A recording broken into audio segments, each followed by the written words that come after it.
Tomorrow.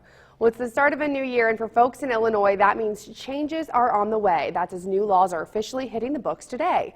News 10's Jada Huddleston joins us now with more on how these could impact you.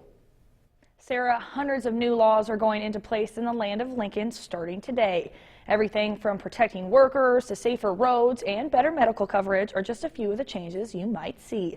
Here's a look at some of the new laws that could impact you. January 1st, 2020 means a lot of changes are on the way in Illinois.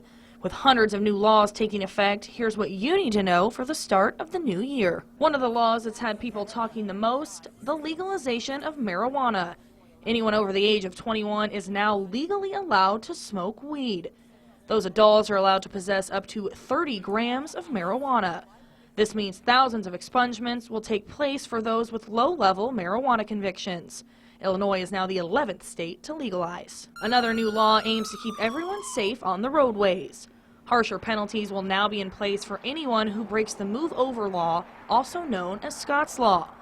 It urges drivers to use caution and change lanes when approaching emergency vehicles with flashing lights.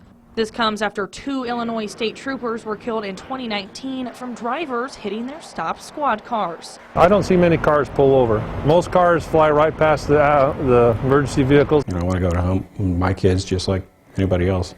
Drivers will be fined no less than $250 for first-time violations.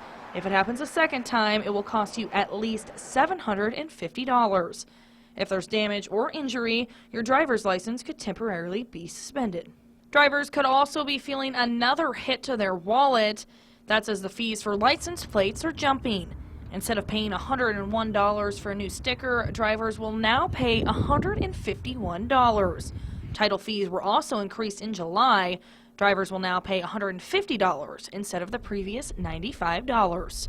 The fee increases are part of a plan to fund statewide transportation and road projects. Another new law looks to help dads. It requires all public places to have at least one safe, sanitary, and publicly accessible baby diaper changing station. That includes one that's accessible to women and, of course, one that's also accessible for men. Now, of course, these are just a few of the big laws that could make an impact. Now, coming up at 6, I'll have more on some other laws going in effect today. Sarah, back to you.